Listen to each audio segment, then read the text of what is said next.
glória e o louvor, adoração a Ele, estas palmas, pois é o único digno, o único merecedor em recebê-las. Receba, pois são tuas, Senhor. Para Jesus, graças a Deus. Estão ligados às nossas vitórias? Pegou o Espírito? Do quê? De que eu bebo do Espírito, da palavra profética para 2017. 2017, eu só estarei por cabeça e jamais por baixo, por cabeça, jamais por cauda, por cima e jamais por baixo. Diga Deuteronômio 28, do 1 ao 14, vai se cumprir, vai se materializar na minha vida em 2017. Amém? Sente-se, por favor. Quando Ramã viu que Mardoqueu, diga comigo, não se curvava, nem se prostrava, ficou muito irado. Contudo, sabendo que quem era o povo de Mardoqueu, achou que não bastava matá-lo. Em vez disso, Ramã procurou uma forma, diga comigo, de exterminar todos os judeus.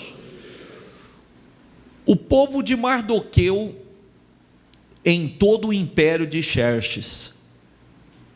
Você vê que ódio, né? Que sentimento. Você vê que é uma coisa maligna, porque as situações elas só se repetem, né?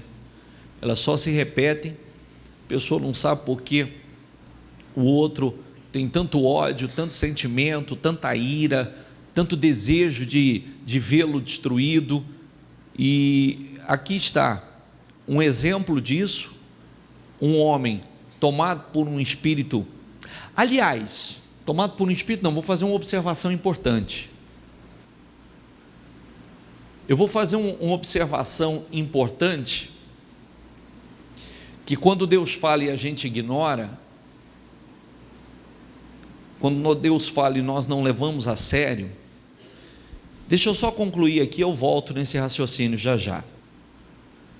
No primeiro mês do 12º ano do reinado do rei Xerxes, no mês de Nissan, lançaram o pur, isto é, a sorte, na presença de Ramã, a fim de escolher um dia e um mês para executar o plano.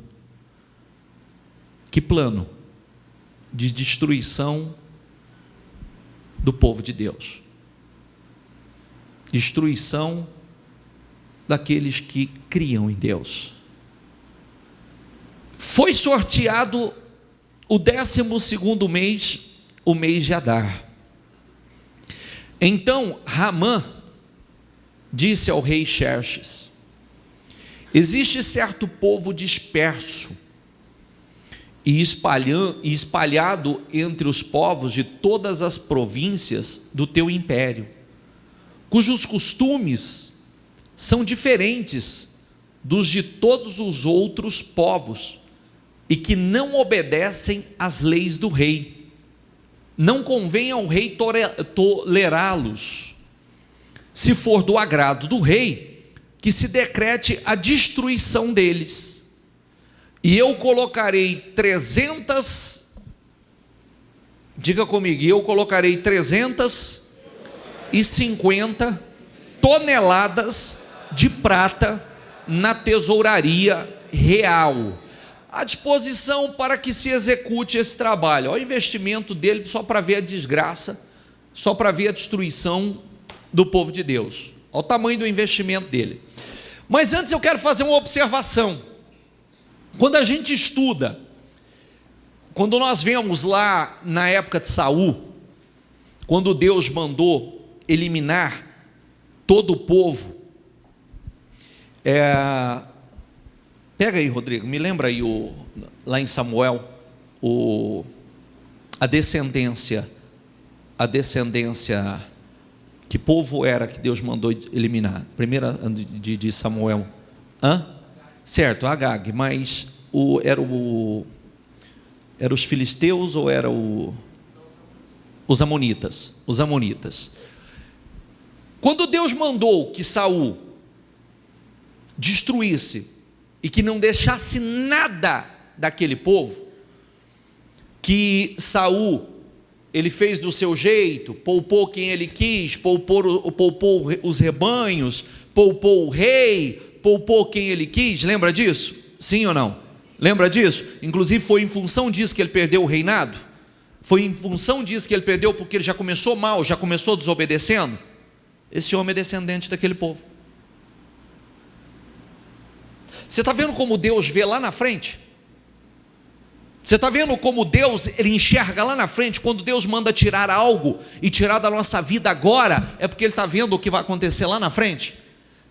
Quem olha para aquilo fala assim: mas como pode Deus mandando destruir tudo, homens, mulheres, crianças, destruir tudo? Por quê? Porque viria a ser um povo totalmente inimigo do povo de Deus, que eles armariam a descendência daquele povo, mais tarde faria isso aqui, tentaria exterminar o povo de Deus. Quem entendeu o raciocínio? Às vezes a gente olha e fala assim: mas como pode? Como é que pode? Deus está falando. A direção de Deus é para ser cumprida, porque Deus não está olhando o hoje, Deus está olhando o amanhã. Quando Deus manda arrancar algo, quando Deus manda exterminar algo, tira da tua vida, extermina da tua vida, sai desse meio. A pessoa às vezes fala: mas não é bem assim, mas eu acho que Deus está sendo muito radical. A Bíblia é muito radical. Será? Porque o inimigo na destruição é radical. O inimigo não perdoa. Amém, pessoal? Está entendendo? Eu quero fechar esse raciocínio para que você entenda. Às vezes a gente fica assim, com emocionalismo, na base da emoção. Eu não concordo com isso. Eu não acho isso. E na época, o Senhor falou para Saul: elimina os amonitas, elimina a descendência. Lê, por favor. Quer ver? Espera aí. Fica em pé, Rodrigo. Agora vão, ataquem os amalequitas e consagrem ao Senhor para a destruição tudo que lhes pertence. Não poupem, matem homens, mulheres, crianças, recém-nascidos, bois, ovelhas, camelos e jumentos. E disse Saul: mas eu obedeci ao Senhor, cumpri a missão que o Senhor me designou e trouxe a Agag, os reis dos amalequitas, mas exterminei os amalequitas. Aqui, descendente de Agag. Descendente de Agag. Ramã, descendente de Agag. O que Ramã estava querendo fazer agora? O que ele estava querendo fazer? Exterminar com os judeus. Exterminar. Aquilo que eles não fizeram lá, que Deus mandou, o que os inimigos queriam fazer agora? A descendência daquele homem queria fazer? Exterminar. Amém, pessoal? Por isso que nós, espera aí, preciso levar a sério o que Deus está falando. É para tirar, é para tirar. É para sair, é para sair. É para eliminar, é para eliminar. Porque isso se volta contra você. Aquilo que Deus está mandando tirar, do meio que está mandando sair, das coisas que Deus está mandando exterminar da sua vida, tem que tirar. Porque Deus está vendo lá na frente. Deus está vendo o que vai acontecer lá na frente. Amém? Eu poderia parar com isso aqui, parar com a palavra aqui. Só fechando aqui esse raciocínio. Você vê, não fizeram, Saul não fez, perdeu o seu reinado, perdeu a posição, porque desobedeceu a Deus, não cumpriu com aquilo que Deus mandou, e ainda largou essa herança maldita, para mais tarde se voltar contra o povo de Deus, e tentar eliminar completamente o povo de Deus. Em vista disso, o rei tirou o seu anel, o selo, do dedo, deu a Ramã. Diga comigo ali, o inimigo dos judeus, ali, filho de Hamedata, descendente de... Viu que o Rodrigo leu ali? Sim ou não? Quem que ele poupou? Quem que ele poupou? Aí, aqui. E lhe disse: Fique com a prata e faça com o povo o que você achar melhor. Assim, no 13º dia do primeiro mês, os secretários do rei foram convocados. Ramã ordenou que escrevessem cartas na língua e na escrita de cada povo, aos sátrapas do rei, aos governadores das várias províncias e aos chefes de cada povo. Tudo foi escrito em nome do rei Xerxes e selado com o seu anel. Ele arquitetando e manipulando para o rei criar uma lei para exterminar o povo. As cartas foram enviadas por mensageiro a todas as províncias, todo o império, com a ordem de exterminar e aniquilar, diga comigo, com a ordem de exterminar e aniquilar completamente todos os judeus, jovens e idosos, mulheres e crianças, num único dia. O 13º dia do 12º mês, o mês de Adar, e de saquear os seus bens.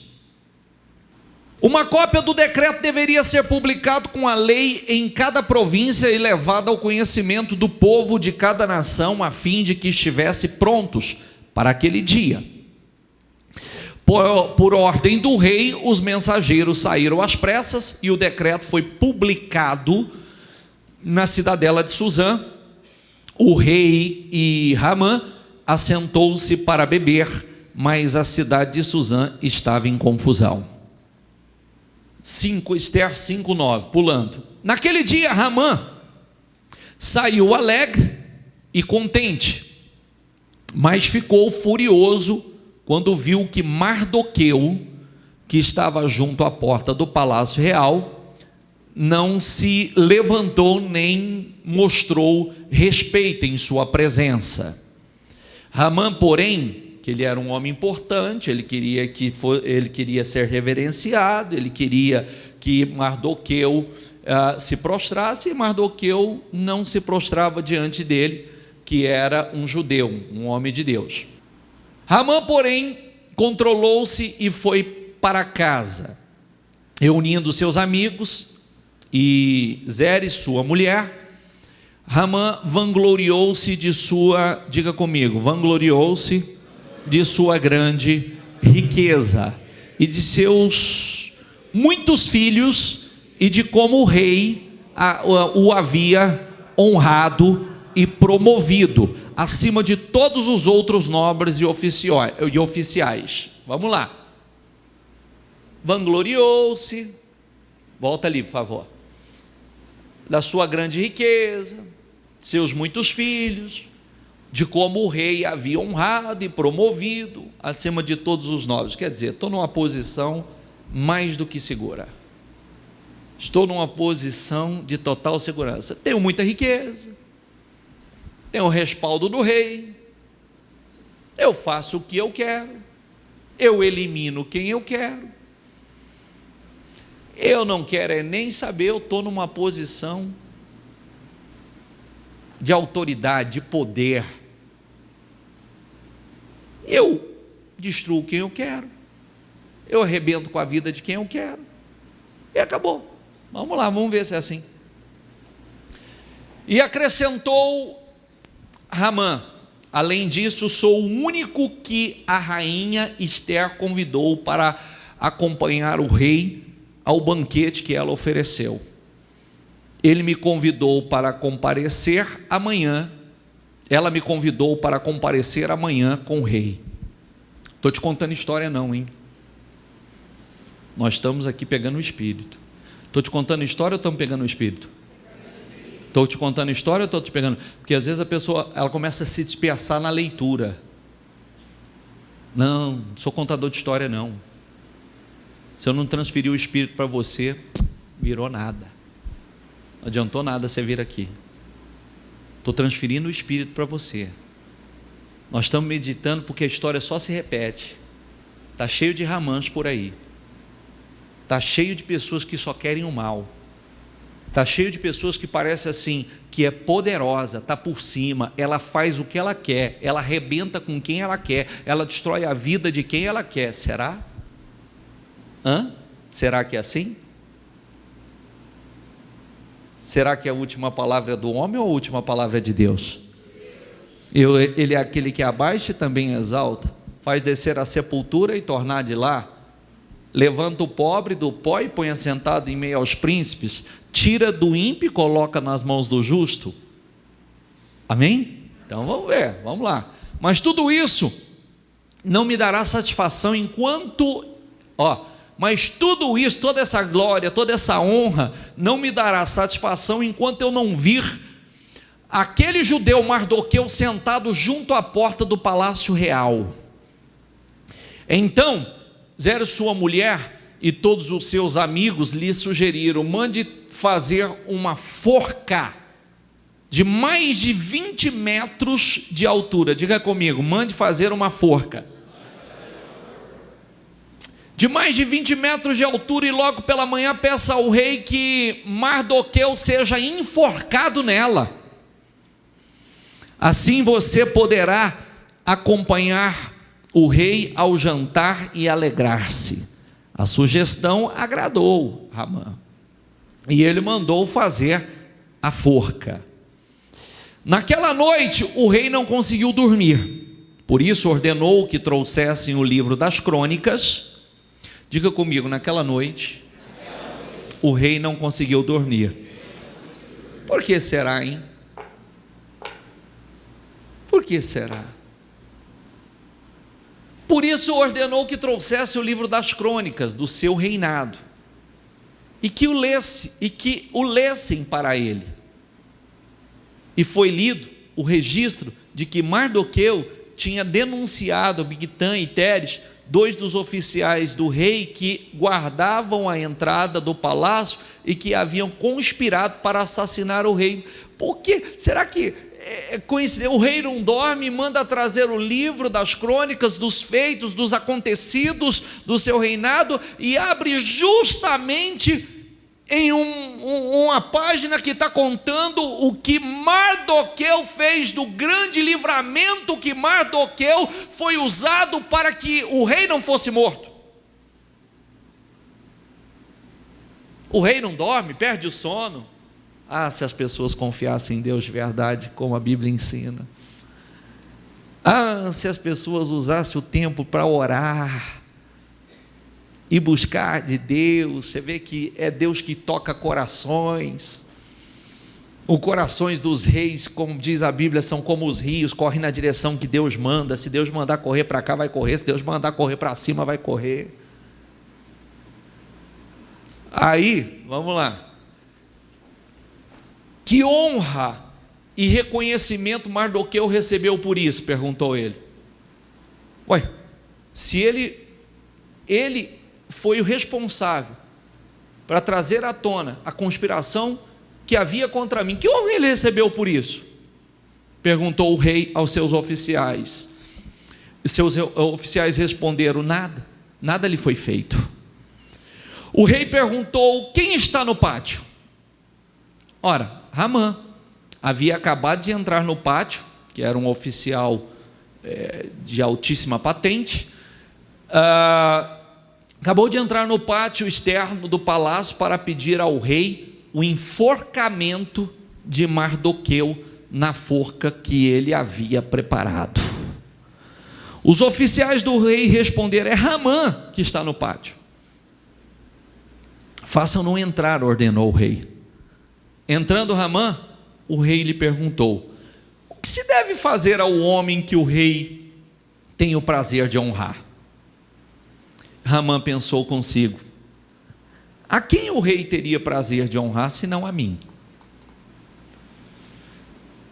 Por isso respondeu ao rei: ao homem que o rei tem prazer de honrar, ordena que tragam um manto do próprio rei e um cavalo que o rei montou, e que ele leve o brasão do rei na cabeça. Que ele estava falando isso pensando nele, né? Para o outro ele tinha feito a forca, para ele estava preparando toda essa honraria aqui. Mas, em seguida, sejam o manto e o cavalo confiados a alguns dos príncipes mais nobres do rei, e ponham eles o manto sobre o homem que o rei deseja honrar, e o conduzam sobre o cavalo pelas ruas da cidade, proclamando diante dele: isto é o que se faz ao homem que o rei tem o prazer de honrar. Você vê que ele deu todo o direcionamento. O rei ordenou então a Haamã: vá depressa apanhar o manto e o cavalo e o faça ao judeu Mardoqueu, o que você sugeriu. Ele está sentado junto à porta do palácio real. Não omita nada que você recomendou. Então Haamã apanhou o cavalo, vestiu Mardoqueu com o manto e o conduziu sobre o cavalo pelas ruas da cidade, proclamando à frente dele: isto é o que se faz ao homem que o rei tem prazer de honrar. Entendeu ou não? Ele mesmo que estava planejando contra, que ele mesmo que queria matar, já preparou a forca para Mardoqueu. Agora ele tem que, tudo aquilo que ele planejou achando que era para ele, o Senhor criou um meio, o Senhor reverteu a situação, teve que colocar Mardoqueu, que era o judeu que ele queria matar, que é o judeu que ele queria enforcar, colocar num cavalo real, com manto real, e ele, que era um nobre, ir à frente, gritando e declarando isto: isto é o que se faz ao homem que o rei tem prazer de honrar.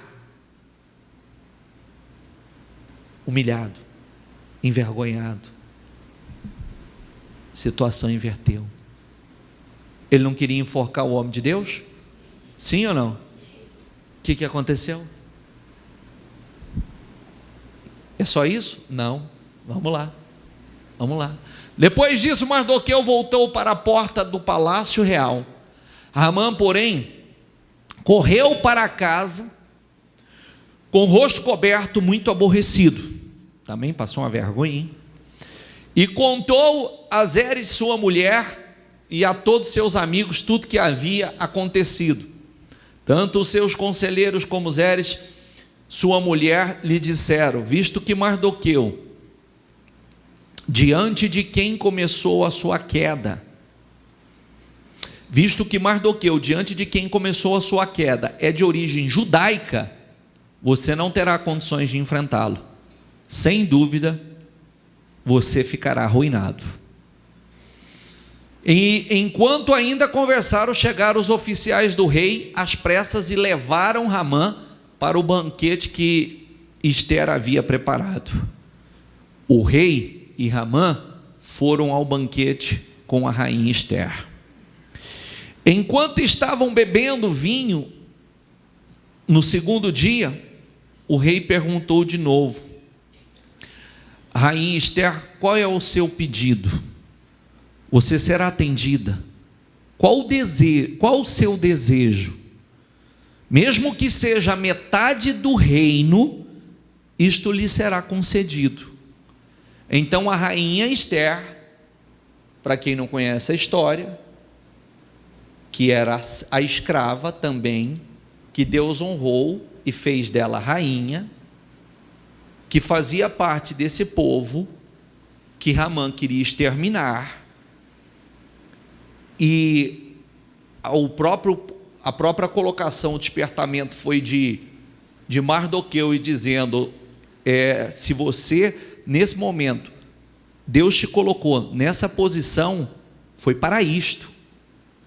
Deus fez você rainha e colocou você nessa posição para isto, para o propósito de Deus, para dar livramento ao povo de Deus. E se você não fizer aquilo que Deus, o propósito que Deus o colocou para fazer, e aonde Deus o colocou com um propósito, se você não fizer, não pense que você vai ser poupado também não, porque Deus te colocou nessa posição com um propósito. Deus te colocou nessa posição de honra como rainha, mas tem um propósito nisso. Amém? Meu pedido e meu desejo, este é o meu pedido e o meu desejo, pois eu e o meu povo fomos vendidos para destruição, morte e aniquilação. porque o rei não sabia de nada disso. Se apenas tivéssemos sido vendidos como escravos e escravas, eu teria ficado em silêncio, porque nenhuma aflição como essa justificaria perturbar o rei. O rei Xerxes perguntou à rainha Ester: quem se atreveu a uma coisa dessas? Onde está ele? Respondeu Ester: o adversário é o inimigo, é Ramã, esse perverso. Diante disso, Ramã ficou apavorado na presença do rei e da rainha. Furioso, o rei levantou-se, deixou o vinho, saiu dali e foi para o jardim do palácio. E percebendo Ramã que o rei já tinha decidido condená-lo, ficou ali para implorar por sua vida a rainha Ester. E voltando o rei do jardim do palácio ao salão do banquete, viu Ramã caído sobre o assento onde Ester estava reclinada, e então exclamou: chegaria ele ao cúmulo de violentar a rainha na minha presença e em minha própria casa? Mal o rei terminou de dizer isso, alguns oficiais cobriram o rosto de Ramã. É aquela famosa frase, né? Horrenda coisa é cair na mão do Deus vivo. Diga comigo: horrenda coisa é cair na mão do Deus vivo. Você vê que ele está ali implorando por misericórdia, o rei chegou e já interpretou que ele queria era abusar da rainha. Você vê que agora ele estava na mão de Deus. Agora tudo que ele havia maquinado, planejado, toda a sua maldade, Deus ia tratar com ele, porque ele tocou aonde não deveria tocar, ele tocou em quem não deveria tocar, ele planejou fazer coisas com quem ele não deveria ter planejado. Aí, vamos lá, um deles, chamado Harbona, o servo do rei, que estava a serviço do rei, disse: há uma forca de mais de 20 metros de altura junto à casa de Ramã, que ele fez para Mardoqueu. Diga comigo: há uma forca de mais de 20 metros de altura junto à casa de Ramã, que ele fez para Mardoqueu, aquele que intercedeu pela vida do rei. Então o rei ordenou, diga comigo, enforque-no nela. A forca que ele preparou para o homem de Deus, ele foi enforcado. Diga comigo: a forca que ele preparou para o homem de Deus, ele foi enforcado. Assim Ramã morreu na forca que tinha preparado para Mardoqueu, e a ira do rei se acalmou. Naquele mesmo dia o rei Xerxes deu à rainha Ester, diga comigo, naquele mesmo dia o rei Xerxes deu à rainha Ester todos os bens de Ramã, o inimigo dos judeus. E Mardoqueu foi trazido à presença do rei, pois Ester lhe dissera que ele era seu parente. O rei tirou o seu anel selo que havia tomado de Ramã e o deu a Mardoqueu, e este o nomeou administrador dos bens de Ramã. O decreto do rei concedia aos judeus de cada cidade o direito de se reunirem e de se protegerem, de destruir, matar e aniquilar qualquer força armada de qualquer povo ou província que os ameaçasse, a eles e suas mulheres e os seus filhos, e o direito de saquear os bens dos inimigos. Eu quero só fechar o raciocínio de tanta leitura que nós fizemos. Leitura esta importante.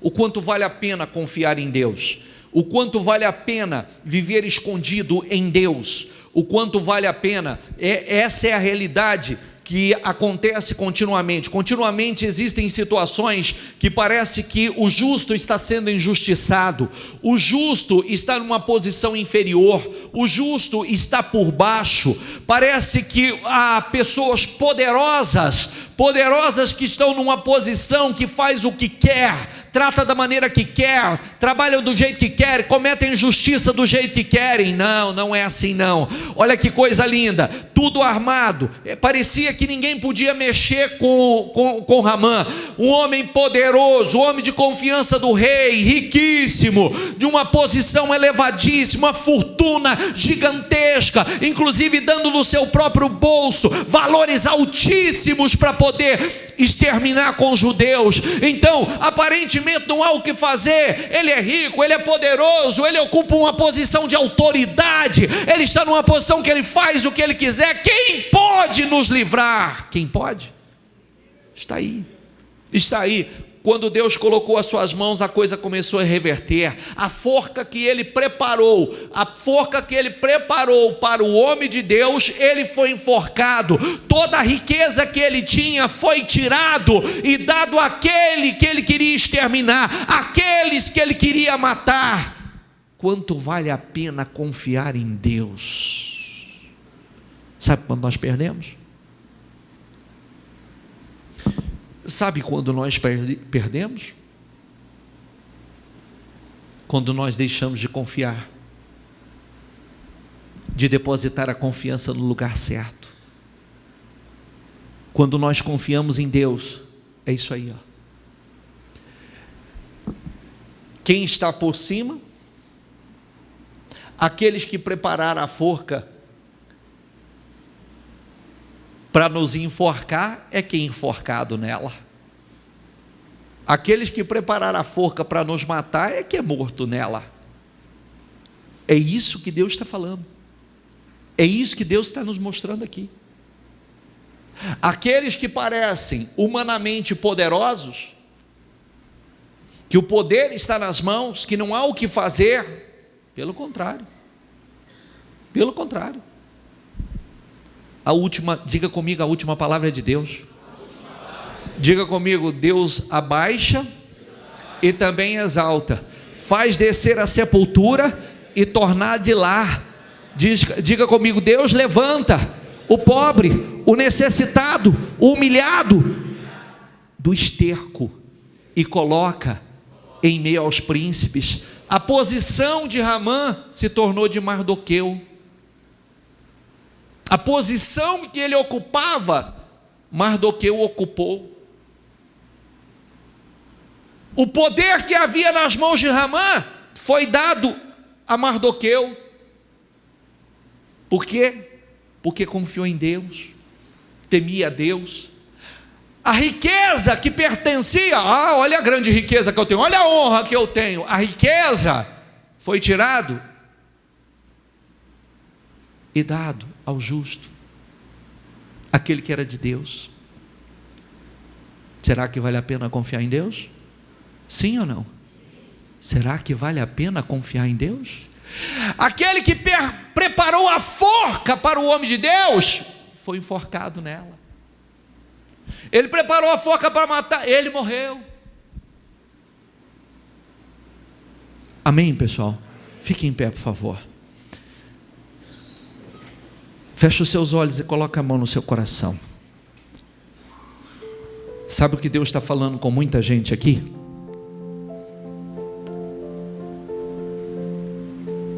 Deus está mostrando a você que o poder está nas mãos dele para fazer o que ele quiser. Que você não está na mão de homens, você está na mão de Deus. Não é o homem. Se Deus não permitir, o homem não pode fazer mal algum a você. O homem não pode te causar dano algum. Dano algum. Diga comigo, eu não estou nas mãos dos homens. Diga, eu estou nas mãos de Deus. Diga, minha vida não está nas mãos dos homens. Diga, minha vida está nas mãos de Deus. Coloca a tua vida nas mãos de Deus. A tua vida não está nas mãos dos homens, porque muitas vezes a gente vive temendo de todas as formas, temendo as pessoas que parece que ocupam uma posição de autoridade, uma posição de poder sobre nós. Parece que aquelas pessoas que temem temem a perda de negócio, a perda de cliente, temem uma ação na justiça, temem a posição de superioridade de uma pessoa que parece que está numa posição de superioridade a você. Não, você não tem que temer a ninguém. Você está nas mãos de Deus, você não está nas mãos dos homens. Você não tem que temer aos homens, você tem que temer a Deus. O homem não pode fazer nada com você se Deus não permitir. Aquele que está por cima, amanhã está por baixo, ou amanhã você está na posição daquele que parecia que estava numa posição que você jamais estaria. E sabe quem dá o livramento? É Deus. Sabe quem dá o livramento, o socorro? É Deus. Diga você mesmo: eu não estou nas mãos dos homens, eu estou nas mãos de Deus. Agora pense nessa posição, reflita sobre isso. Se você não está nas mãos dos homens, você está nas mãos de Deus, então você não tem que temer o homem. E quando eu digo temer o homem, eu estou falando de uma série de situações, porque cada um aqui necessita de uma espécie de livramento.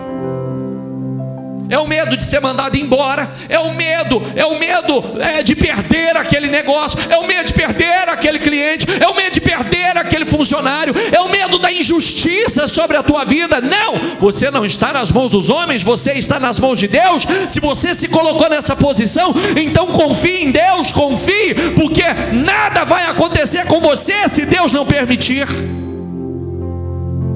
E Deus está falando nesta noite de grandes livramentos, de situações de grandes livramentos. Às vezes a gente vai temendo, e o temor vai tomando conta, o medo vai tomando conta, o medo vai tomando conta, vai temendo, e Deus não quer isso. Não é isso que Deus espera. E você vê que Deus mexe com poderosos. Você vê que quando a nossa fé agrada a Deus, Deus mexe com poderosos.